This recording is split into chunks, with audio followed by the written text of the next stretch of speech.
E aí, bem-vindos a mais uma conversa. Hoje a gente vai mergulhar nos trechos bem intrigantes de A Revelação dos Templários, da Lynn Picknett e do Clive Prince.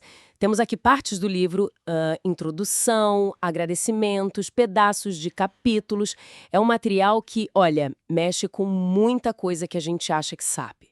A nossa missão aqui é tentar desvendar os argumentos centrais, sabe? E os mistérios que esse livro tão controverso apresenta.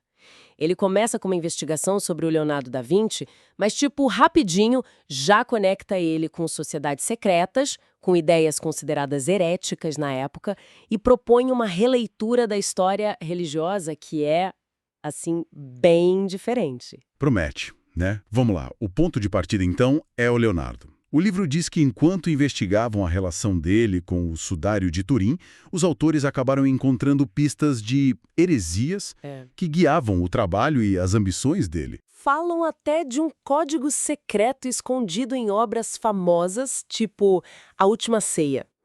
Isso questiona bastante aquela visão mais tradicional do Leonardo. E é fascinante ver como eles interpretam certos elementos nas obras dele, né? Aquela figura de João Evangelista que parece feminina, ou aquela mão apontando para cima numa outra pintura. A ausência do cálice de vinho na ceia que é bem marcante.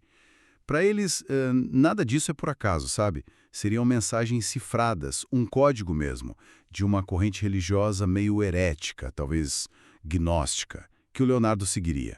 Isso ia contra a ortodoxia da igreja, claro.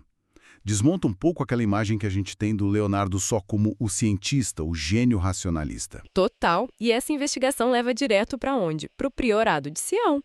O livro descreve essa organização como uma sociedade secreta super antiga com grão-mestres ilustres, tipo Leonardo da Vinci, Isaac Newton. Eles se baseiam muito naqueles dossiês secretos, né, aqueles documentos bem enigmáticos que foram encontrados lá em Paris, que misturam genealogia, uns símbolos estranhos, listas de nomes. Exato. E os próprios autores do livro admitem que ali pode ter desinformação misturada, sabe?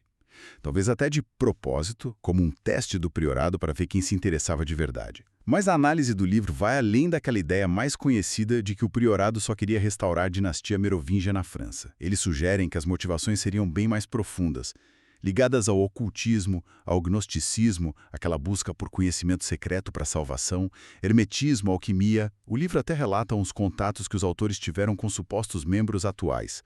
Dá a entender que a organização não é só lenda, que ela ainda existiria de alguma forma. E aí que entram os Cavaleiros Templários, né? Outro pilar importante dessa história toda. O livro tenta amarrar a origem dos Templários ao Priorado, mostra a força que eles tiveram lá no Languedoc, na França, e, claro, explora os mistérios da queda deles. Aquelas acusações de heresia, tipo cuspir na cruz, adorar uma cabeça chamada Bafomé. Sim, e essa parte do Bafomé é bem interessante. O livro usa um código hebraico, a cifra Atbash, para dizer que Bafomé seria um código para Sofia, que significa sabedoria, o princípio feminino. Ah, essa conexão é chave para a tese deles, né? Com certeza, é central. Eles argumentam que os templários guardavam um conhecimento secreto, talvez herético, muito focado no feminino sagrado, algo que a Igreja Católica queria apagar. Discutem como esse conhecimento pode ter influenciado a geometria sagrada das catedrais góticas, as lendas do Santo Graal, e levantam a possibilidade de uma continuidade templária, talvez na maçonaria. Citam ritos como o escocês retificado, que tem lendas templárias, e lugares como a Capela Roslin, lá na Escócia, que é cheia de símbolos que remetem aos dois grupos. Agora segura, porque aqui a coisa fica ainda mais complexa. É o que o livro chama de a grande heresia.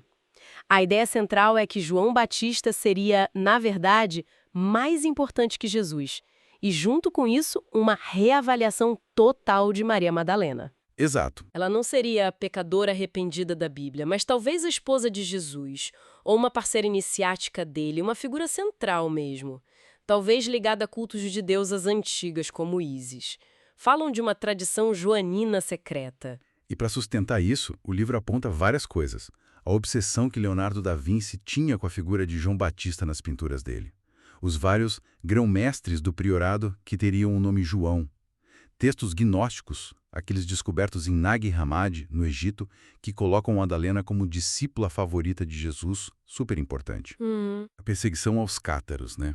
Aquele grupo medieval que, segundo o livro, acreditava nessa relação íntima de Jesus e Madalena. E também a associação da Madalena com as Madonas Negras, principalmente no sul da França, e com a deusa egípcia Ísis. Eles exploram até a rivalidade que existia lá atrás entre os seguidores de João Batista e os de Jesus, mencionando os Mandeus, um grupo que até hoje venera João Batista. Isso tudo leva a uma visão de Jesus bem diferente do habitual, né? O livro chega a questionar se ele sobreviveu mesmo à crucificação e se os ensinamentos dele não teriam raízes mais profundas nos mistérios egípcios com paralelos com Osíris e Ísis do que apenas no judaísmo da época.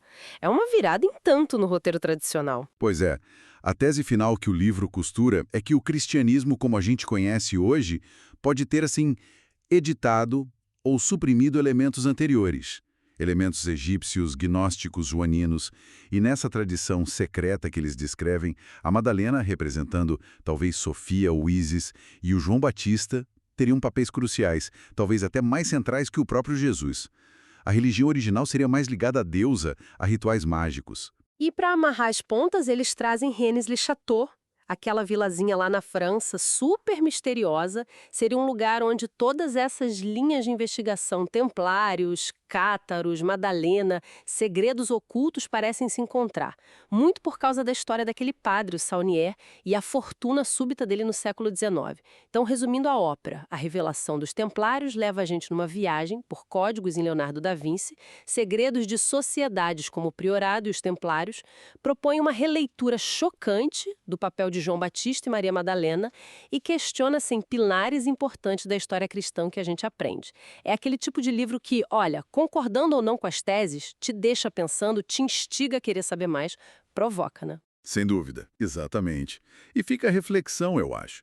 O livro basicamente joga no ar uma pergunta fundamental sobre as bases da nossa cultura ocidental. E se essa herança que a gente chama de judaico-cristã for, na verdade, mais egípcio-cristã, com figuras como Ísis, Osíris, Madalena e João Batista, tendo um papel central que foi, digamos, esquecido ou deliberadamente escondido. Que tipo de conhecimento pode ter sido deixado de lado ao longo dos séculos? E por quê? Fica aí essa questão sobre o que realmente fundamenta o que a gente pensa que sabe sobre o passado. É algo para se pensar.